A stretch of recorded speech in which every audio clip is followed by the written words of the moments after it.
In many ways, 20th century Marxism was theoretically and practically defined by its quest to make sense of and relate itself to the experiences of the Soviet Union. For some, understanding this experience was quite easy, as they found the Soviet Party line perfectly digestible. Their only role then was to defend and articulate that line when they were called on to do so. There were other responses, however, many more critical and genuinely Marxist in their content. Of these responses, few distinguished themselves more than that of the Council Communist tradition, as first articulated by Anton Pannekoek and Hermann Gorter, among others. This tradition, continued and popularized by figures such as Paul Maddock, came to dominate anti-Leninist Marxist currents for the whole of the century, and even today survives as a dominant influence on the now quite popular communization tendency. Interestingly, however, Council Communism was not originally developed in opposition to the Soviet Union and its supposed Bolshevik philosophy, but rather it grew alongside Bolshevism in response to the opportunism and eventual degeneration of the Second International, the largest international grouping of Marxists until the Soviet Union itself was founded and birthed the Third International to replace it. In spite of this, the Council Communist tradition has in many respects failed to go beyond the Marxism of the Second International. Despite its more libertarian inclinations, Council Communism does not carry with it the philosophic legacy necessary to work out liberatory politics anew, leading its proponents to often admirably but impotently fight back against the nonsense of Stalinism. At one point in time, Pannekoek was a stalwart defender of the Second International line on Marxism, going so far as to refer to its leading theoretician Karl Kautsky approvingly as the Master. Most revealingly, in 1905, he wrote to Kautsky himself that his writing, quote, "so greatly fills me with new thoughts, deep insights, and excellent instruction that I am unable to spot any possible faults." There's no doubt that Pannekoek was flattering Kautsky, but there's no reason to believe that this flattery was insincere. Pannekoek was, at this point, an avowed and devout student of Kautsky's Marxism. Between 1907 and 1909, however, this began to change, as the Dutch left, of which he was a part, began to question Kautsky's orthodox Marxism. It was, they charged, hopelessly beholden to electoral politics and the bourgeois states, far more interested in working on behalf of the working class than with it. Time has shown the Dutch Marxists to be correct in their assessments, and in 1918, Lenin would set down a similar line of criticism, positively citing the Dutch Marxists and crediting them for seeing early what he then could not. Pannekoek was an active participant in these discussions and carried out an extended correspondence with Kautsky debating the role of the state in capitalist society and how Marxists ought to orient themselves in regards to it. He writes, perhaps most directly, the proletarian battle is not just a battle against the bourgeois for state power, it is also a battle against state power. Pannekoek did not understand his debate to just be with Kautsky personally, but the whole Kautsky tradition, by which he meant the dominant school of thought in the Second International. Pannekoek's break with orthodox Marxism would only become more pronounced and explicit as time went on, accusing it of seeking, quote, above all else to preserve the state and bend it to socialist perspectives, rather than smash it as Marx himself had suggested. When Lenin and the Bolsheviks then also took up the line of reasoning that the state ought to be smashed, Pannekoek and Lenin found themselves united rather than at odds. In its early years, Pannekoek was excited for the prospects in Russia and spoke out valiantly in defense of the Russian revolutionaries. Pannekoek perceptively identified the unique development of the October Revolution to be that of the workers' councils. What has never occurred in earlier revolutions in Western Europe, where fragmentation and powerlessness always followed political action, has become an enduring reality in Russia. The revolutionary masses are forming a powerful organization. As in 1905, the delegates of factories and revolutionary regimes are building in the form of workers' and soldiers' councils, a people's representation which seeks out vigorously against bourgeois governments and exploiters. Over time, Pannekoek would grow deeply critical of the Russian Revolution and those who helmed it, but his admiration for the workers' councils only deepened. It was the experiences in Russia, both in 1905 and 1917, that formed the basis for Pannekoek's Council Communism. The key concept that he developed in his reflections on these revolutions was that of the proletariat as force. By this, Pannekoek meant that organization is the chief principle in the working class fight for emancipation. Hence, the forms of this organization constitute the most important problem in the practice of the working class movement. It is clear that these forms depend on the conditions of society and the aims of the fight. They cannot be the invention of theory, but have to be built up spontaneously by the working class itself, guided by its immediate necessities. This calls into question the role of the traditional political parties that had defined Marxist organizational tactics in the era of the Second International, not to mention Lenin's vanguard party. Addressing this, Pannekoek wrote in the 5 Theses on the Fight of the Working Class about Capitalism, to spread insight and knowledge, to study, discuss, and formulate social ideas, and by their propaganda to enlighten the minds of the masses. The workers' councils are the organs for practical action and the fight for the working class. To the parties falls the task of building up its spiritual power. Their work forms an indispensable part in the self-liberation of the working class. In this thesis, Pannekoek also reveals his conception of the working class, and it is this conception where we can see the shackles of the Second International holding strongest.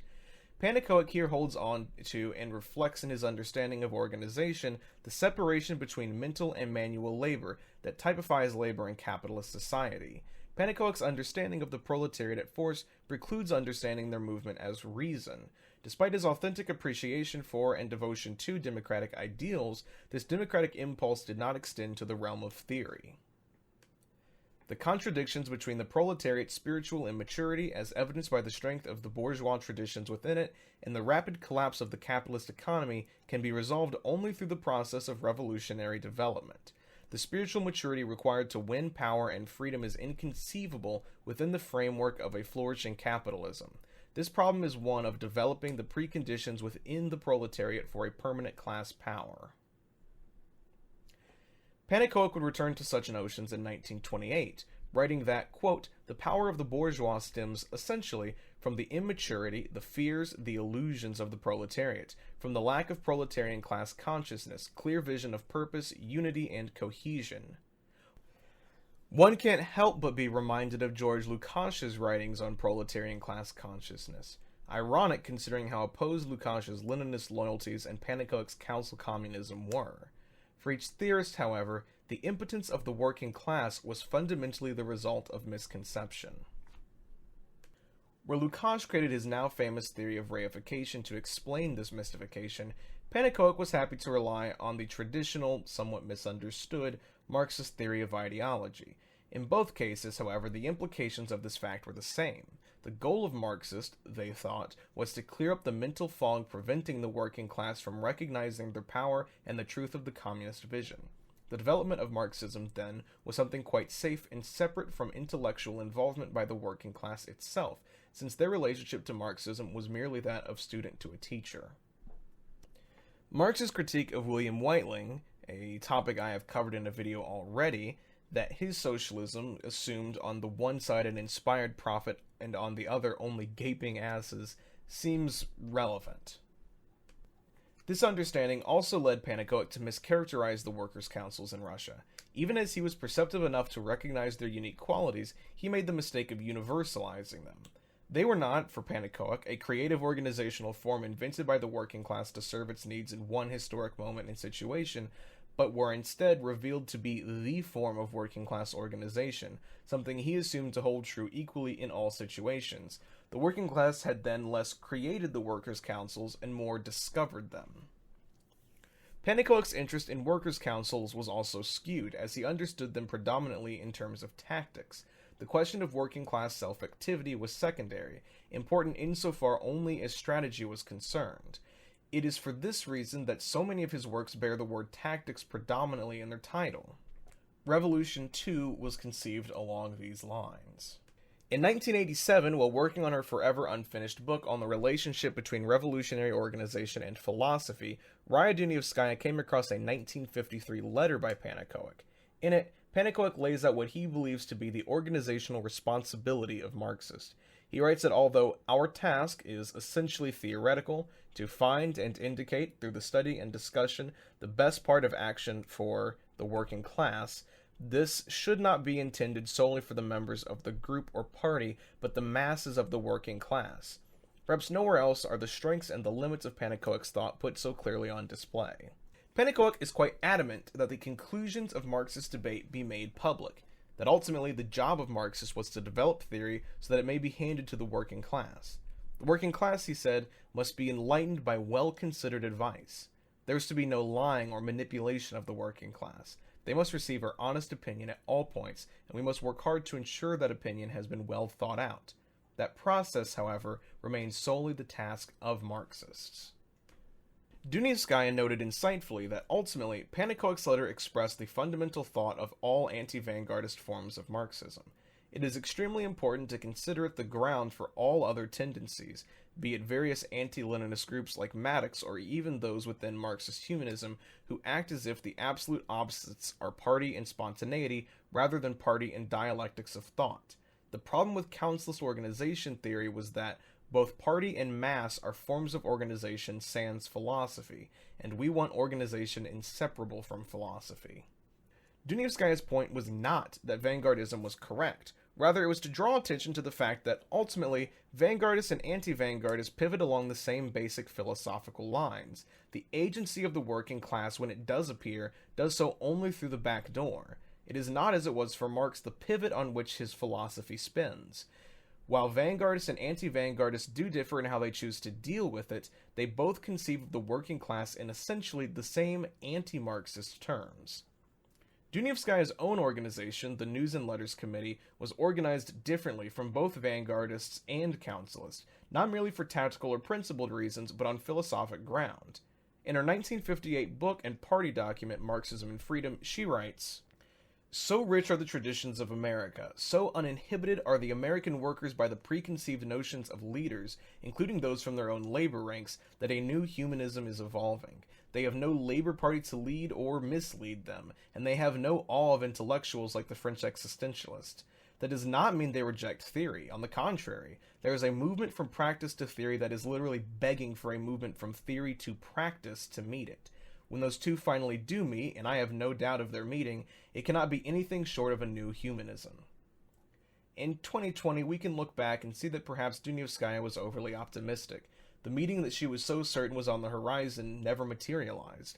By and large, socialists failed to put forth the effort to actually facilitate it.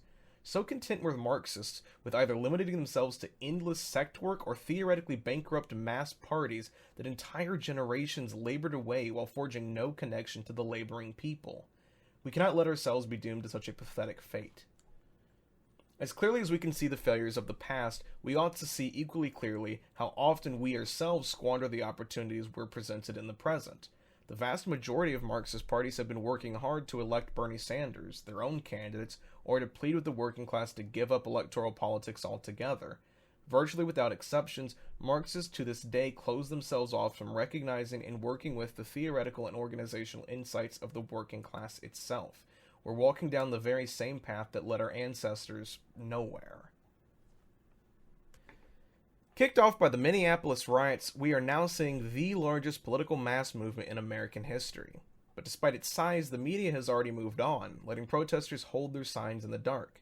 With no organizational or philosophical coherence, these protesters have in many ways allowed the police to become their organizers, letting cops set the limit on the movement. Where Martin Luther King Jr.'s nonviolent protests were illegal and disruptive, without exception today nonviolence means compliance. It's tantamount to begging the police not to kill us. Without a movement from theory coming to meet it, the movement from practice dead ends.